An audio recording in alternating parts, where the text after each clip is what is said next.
Hello, everyone. Welcome to the High School Sports Report. I'm Mike Kenichi. What better way than to start the high school year with the team with the most championships in high school football history, the Ansonia Chargers. And here to talk about the Chargers' upcoming season is their longtime assistant coach. I believe he's going to begin his 49th or 50th year, and that is Coach John Sponheimer. And, Coach, thank you for coming on. It's always a pleasure. Mike, thank you. The pleasure is mine. I enjoy all of your shows, and I look forward to having an opportunity to speak with you. Thank you, Coach. So, Coach, first off, how are you feeling? Because I know, like, in 2019, I think you had to miss some time because you had injured your leg, correct? I was coaching on the sidelines. I was following a play, and all of a sudden the trailer blocked someone into me, and I ended up with a broken leg after 40. I think that was my 48th year of coaching at the time. And it's the first time I ever got hurt on the sidelines, and I did break my leg. I was out about 6 or 7 weeks, but I was able to come back for the last few regular season games and be around for the playoff run. Right, and you're feeling good now? I mean, 100%? Well, I think I've lost a step or two, Mike, but I didn't have that many steps anyway, so I'm not too concerned about it. Right. Coach, let me ask you this. I know it affected the players a lot, but tell me you personally how much the pandemic affected you. I mean, it was so weird last year, number one, not to have a season, but number two, not to have a Thanksgiving game. It was very surreal. Well, Mike, you know, we would go out and practice for a while with no pads and run some plays and run in condition. There was always a hope that the season might pick up, but it never did. And then in the winter, we started lifting weights, and then there was supposed to be the late March, early April season, which we didn't have. Then we didn't have spring practice either. So right. We did some 7-7 leagues, and that was good for a little bit of continuity. But it was just it was so unusual and so sad for especially a group of seniors who never had an opportunity to have a senior season, and right. And it was just another awful part of a pandemic that's caused so much grief to so many families.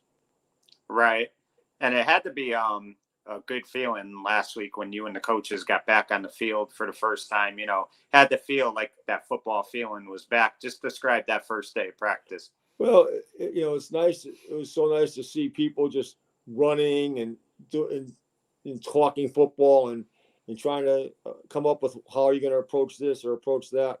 And there's always a question of the season, no matter what we're doing, but we fully expect to have a season this year. We fully expect to start scrimmaging next week.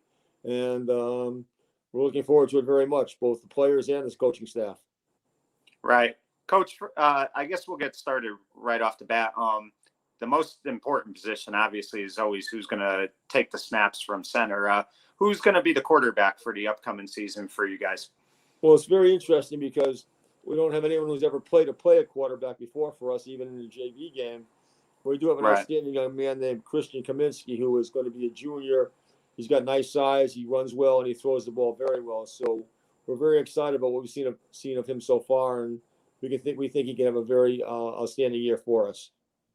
Right. And did he take snaps as a freshman for the freshman team when you coached him? No, he was a freshman, and we had a freshman sophomore team then, but he had chosen to play Pop Warner at the time, so this will be his first opportunity to play for Ansonia, and we think he can be a very fine player.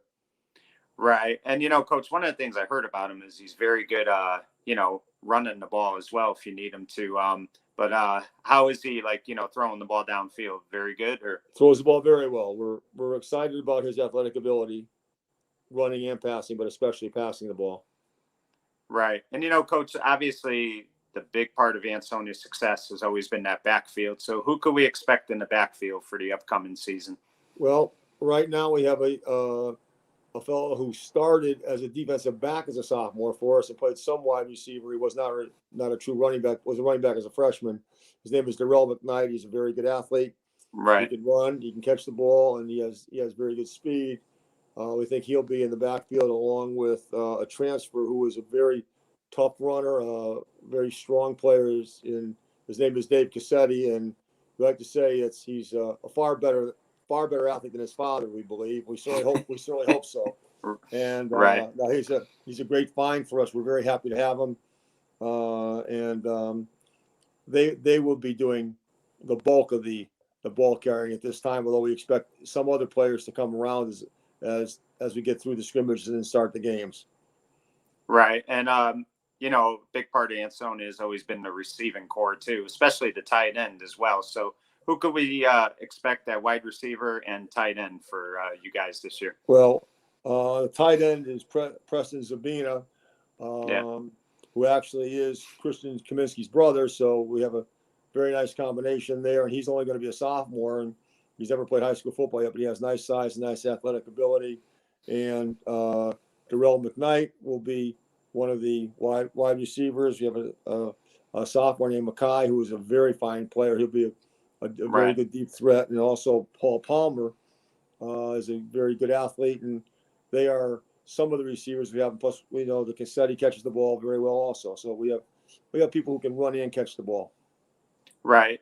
Coach, most of the time, kids, even if they don't play varsity right away, they do, get some varsity playing time during the course of the season. They play JV and stuff. A lot of these, kids starting this year did not even get a JV season, obviously, last year. No varsity experience. So, I mean, really, it's going to be, I wouldn't say rough for them early on, but it's definitely going to be something they have to get used to because they didn't have that, learning experience last year. Well, for many of our years, we've gone into the first scrimmage basically knowing, we got to find one or two football players. We knew who was going to start. We knew what we would expect between their varsity experience and their JV experience. We had a real good grasp on things. This year, we are really searching. And it's going to be interesting as we go through our scrimmages to find out who can play because we really don't know. We think certain kids will be able to play and contribute very well, but until we see them in the fray, we don't know. Right. And now, Coach, always a big part of Ansonia's success is obviously their offensive line. So who is going to be anchoring that line this year? Like, who we got any guys that, got any varsity experience 2 years ago? Well, they might have gotten into a game or two, for a couple of minutes, but that's not real true varsity experience. That's just run out the clock time and get a few plays in and move on to the next game. But Carlos Pinto is a very fine athlete for us. He's a guard. He's also a defensive end, and he's a senior. And we expect a lot out of him. And Alex Romanowski is a very junior, but a real good size player. We're looking for him to also play both ways for us. We think they will anchor our offensive line. Right. And Coach, let me ask you this. You brought it up earlier, no spring practice. This has been going on for a lot of years, and some teams have actually done it. They've kind of foregone springs to have that extra week of practice. Are you a fan of that, or do you think the spring practice is something that kids need? I'm a very strong proponent of spring practice. I went back to high school myself, how much it meant to me with a chance to develop over the winter. And now even more so with kids who are in this year when you haven't never had an opportunity to see them play. I really think that was a real detriment to the game of high school football in Connecticut by not having spring practice. But I've always believed in it, and I really think they made a mistake when they got rid of the scrimmaging in spring practice because you were allowed to scrimmage against a number of other teams and get a little look at yourself how you stack up. But certainly, I always thought there should have been at least one end of spring practice scrimmage.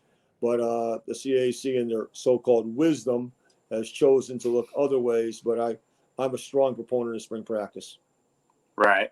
And now, Coach, on the defensive side of the ball, what can we expect from Ansonia this year? And who's going to be – are you going to have kids playing both ways? Or Michael, we're going to have many people playing both ways.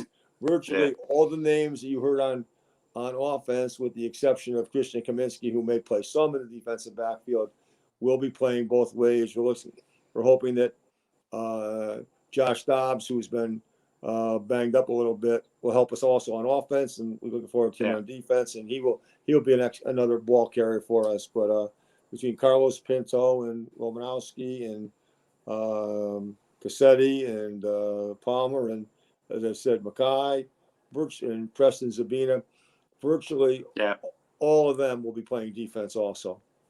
I expect us to start 7 to 8 players both ways. Wow.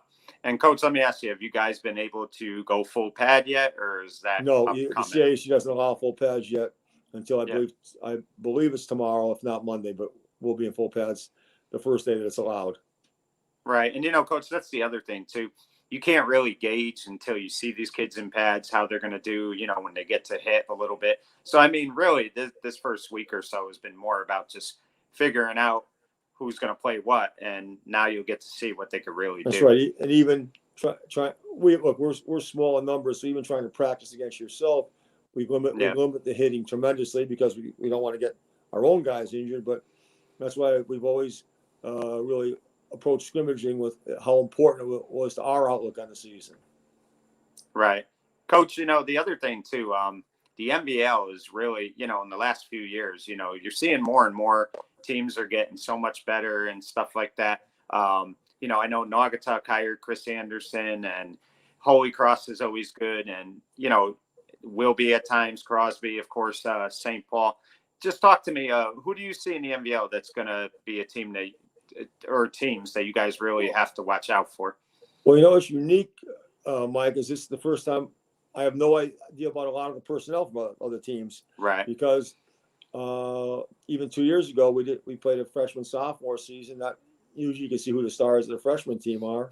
And then last year there was no season. So there were a couple kids who played well as sophomore varsity performers around the league. I know that Seymour has a couple of very good players, and certainly the kid Dresik was a very good player. And I would think Naugatuck, just by their size alone, they have an excellent coaching staff with Anderson and all the other people he brought from Woodland with them. Will be very, very competitive. And Holy Cross had a very good nucleus of young players when we played them 2 years ago. So I would just think, as of right now, that Seymour, Holy Cross, and Naugatuck are the main people whom we will be playing to attempt to get by to go to the state playoffs. Right. And I know in the past you guys have played a game or two out of league. Are you playing anybody out of league this year? There's no out of league games this year. Right. Probably because of COVID, right? They want to keep it all. Probably because and plus the schedules. There's enough teams within the league, although Sacred Heart gave up football this year. Yeah. And there's rumors that other teams may not field a varsity team. We don't know that yet for sure. Right. And Coach, you talked about the freshman sophomore team. Is there going to be a freshman team this year? How does that outlook? There won't be a freshman team per se. There'll be a freshman group of sophomores and freshman group of sophomores and some JVs. We'll make sure that the freshmen get enough playing time to develop as they come along.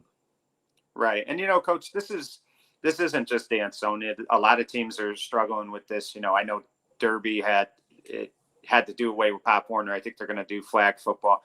But just seems like a lot of the schools are having trouble getting kids to come out more for football. Why do you think that is? And what do you think has happened with that? I think it's a combination of a lot of things, Mike. I think, first of all, that there's much more specialization among sports these days from kids. I think there's certainly some parents that don't want their sons to play football. But I think there's declining student body population. I think, if you pick up, if you lose 2 kids for this reason, 2 kids for that reason, 2 kids for another reason, all of a sudden you've lost 6 kids, and instead of having 15 in a class, you have 9. And, and that's the problem that I think we've been seeing 2 years ago was the first time that we never had a freshman team, and we certainly put a lot of emphasis on our freshman team because we knew who we had to keep in the program and who we had to develop very quickly to play as sophomores, and that puts us a little bit behind the 8 ball, but it's something that a lot of schools, not all schools though, but a lot of schools, especially the smaller schools, are contending with. Right. And Coach, let me ask you, for years they've kind of tinkered the playoff format. They've changed it. It used to be the top 2 teams played for the final game. Then they went to 4. They've even went to 6. What is your feeling on it? I know they keep talking about doing some more things with it. What is your feeling on the whole playoff format? I thought that once they went to 4 groups with 8 teams in it, I thought you were getting 32 teams in there. When I've been involved in every playoff season through coaching, When we first started, there were 8 teams made it. There were four categories, and there were 2 teams in the finals, and that was it. Yeah. And that was just unfortunate. I mean, we had a couple of years where we went 9-1 and didn't make the playoffs. We had a couple, which I think those teams certainly could have won a state championship. But by the same token, I think that right now that if you have 4 categories of 32 teams, I think that's sufficient. Now, if they want to go to 6 categories and add in another 16 with eight more, well, from 32 to 48, I think that's about it, really. I mean, I know teams like to make the tournament. When I see when in other tournaments when there's 32 teams and they're filling, and teams don't even go 500, and all of a sudden they're filling the brackets, and you're putting a team that's won 1/3 of their games, and in the bracket you play the first rated team in the first game, and you get beat by 100 to 14 or something. That's an exaggeration, but 100 to 30 maybe. I just don't think that's good for the sport. But if they want to go to another 16 teams, so be it. But I think 48 is more than enough. Right. And, Coach, I think it's positives and negatives. I agree with you on, teams who just finished 500 and they get in. But I do like the fact that it gives that team that maybe has 2 losses an opportunity to get in. Because like you said, there were a couple of years you guys lost 1 and you were knocked out. And I do think that, when you're playing a 10-week football schedule, to try to go undefeated that whole year, that's asking a lot out of a team. And a lot of times you have to do that. So I think in that regard, it works well. No, I think so. And I said, I don't know if any teams with 2 losses, when there's been 32 teams, have been left out. I'm not sure. I don't believe so. Certainly, I think if they go to 48, there's no chance, I don't think, of any team with 2 losses being left out. But and I don't think any team with 2 losses should be left out. I think you should be able to get into the playoffs with 2 losses. Right. Coach, let me ask you, I wanted to switch gears just a little bit because I know you coached this kid and you had, a lot of admiration for him. And, we lost a very good Ansonia Charger player a few months back in Andre Tinney. So just talk about him a little bit. And, you coached him for 4 years. Just talk about Andre a little bit and the impact he had on Ansonia football. Andre Tinney was one of the nicest kids I've ever coached. He was quiet, unassuming. He wasn't that big. He wasn't that fast, but he was a great player. He made great cuts. And he had great heart, and he never complained. He was just a pleasure to have on the team. But he always had a smile on his face whenever you spoke with him. It was very, very tragic to see him pass away at such an early time of his life. But he epitomized what you would want in a high school football player. Even though he's a tailback, he didn't care who scored. He made some great runs in his career, some real clutch runs, especially against Naugatuck as a senior when he brought us from behind. We were down 2 touchdowns. We came back to win that game in overtime. He was a credit to the program, a credit to the community. We thought an awful lot of Andre Tinney. Right. Yeah, he definitely was. And, that was awful. Coach, I mentioned earlier that this is probably like your 49th or 50th season. And I mean, what keeps you going? Because I've talked to so many coaches who, and obviously they were head coaches too, but, they got out years and years ago. They just said, after a while between the colder games and, just being there so many years, it was just too much. What keeps you going year in and year out? Well, I think it's a number of things. First of all, I've really enjoyed the kids and their families whom I've had the opportunity to coach. I don't think I've coached anybody's grandson yet. I've coached plenty of sons, fathers, and sons. Right. But there could be some grandsons that I don't know that I've coached. But I love the community, and especially I've had the opportunity to coach with such great people for so many years. Starting with Bill McAllister and Dell and Jack, Earl Stanley, and then Bobby Lisi. Bobby Lisi's been around almost as long as I have, but I always make sure that he understands it's not quite as long. Yeah. And obviously Tom Brockett, who is, I think, as fine a football coach as there is in the state of Connecticut now, and the other assistants who have come, Kevin Raleigh, who's been with us for so long, and John Mahalko and Shane Kingsley now, and there's just so many people who have been around and it seems like once you get get to Ansonia, you love to coach there. I remember Richie Magnin came and coached us for a couple of years, and he was a former head coach at Fairfield Prep, and he coached helped out in other places when he retired. And he said to us a number of times that he had more fun in coaching at Ansonia for 1 year than he had in all the other years, especially in Fairfield Prep combined. But we try to make people feel very comfortable when they're with us, and we feel very comfortable having them. Right. And, Coach, the program itself, it's kept up with the test of times. It's been successful. It's one of the premier programs in the state. Obviously that's a credit to the players, but to the coaches as well. You guys put in the work each and every day. And you mentioned Brockett, and Brockett, listen, when he took over for Jack, he had to follow, somebody that was a legend. And it seems like everybody that's coached Ansonia has been a legend, but he wasn't a homegrown guy, so he had a lot to prove. And in these last 15 years, he has really proven that he's one of the best coaches in high school. He certainly has, and he came in. He was a great find for the Ansonia school system. He was an outstanding offensive coordinator. And when he stepped in for Jack, the program didn't lose a beat, and he's coached some great football teams here. He's got 3 number 1 teams in the state, which very few coaches in the history of Connecticut have had. And he's won 6 titles, and he has the greatest winning percentage of anybody who's ever been in the state. And he succeeded a great coach in Jack Hunt, who coached 19 years, and certainly coached against some of the better teams that we've ever played against. And so we've been fortunate, the caliber of head coach we've had. Yeah, very true. And, think about this, Coach. I just realized this the other day. I don't think you guys have lost an MVL game since 2010. I think Naugatuck beat you on Thanksgiving in 2010.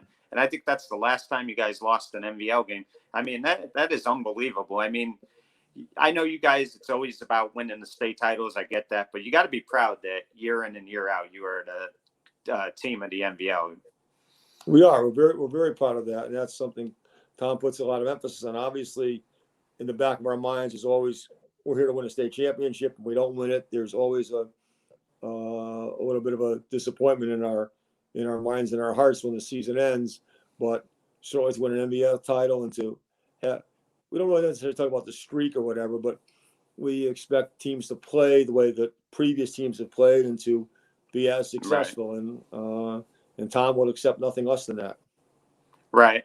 And now, Coach, who do you guys open up with to start the season? You open up with Wilby. Right. And we play Oxford and then Holy Cross. So, again, it's tough because you don't have any knowledge of the players other teams have, how successful they were last year, who's coming back. So it's going to take a little bit to get a real feel for other teams as the season goes on. Hopefully by 2 or 3 games, we'll have a pretty good idea of watching film of who the good players are, who the better teams are, and what we have to do to be successful. Right. And, obviously the goal is simple with you guys. You want to obviously win your league and then hopefully win a state title. I'm sure that's the goal coming into the season, correct? Absolutely. It's the same goal every year, Mike. Right. Well, Coach, I know we'll talk more when the season starts, and I do appreciate coming on, but I really do applaud you for the work you've done these last 50 years. It's unbelievable. And when I think of freshman football, I have to think of you because, you've been the freshman coach since, I believe, 1972, 73. So that's pretty remarkable. Well, Mike, the head coach is always joke that that's why I stayed as a freshman coach, so I wouldn't bother them during the week at all. And they can put up with me on game day, but that's to go back down. But we have a lot of fun about that. But it's been I got the opportunity to meet the kids the first day they walk in the door and to coach them until they play the last game they ever played for Ansonia. So it's a bond I've enjoyed, and I'm one lucky guy. Well, Coach, I want to appreciate you for coming on. I wish you guys the best of luck, and I know you're going to be right there, battling for the MVL and obviously the state title. And best of luck to you, the team, and the coaching staff. And thank you again for coming on. Thank you, Mike, and you do a wonderful job for high school sports here in the Valley. Thank you again. Thank you, Coach. I appreciate that. Bye, Mike. Bye, Coach. For the high school sports report, that's Coach John Sponheimer, we will probably in the next coming week have on coach from either Naugatuck or Derby. I'll keep you posted. For Mike Kenichi saying good night, everyone. Take care.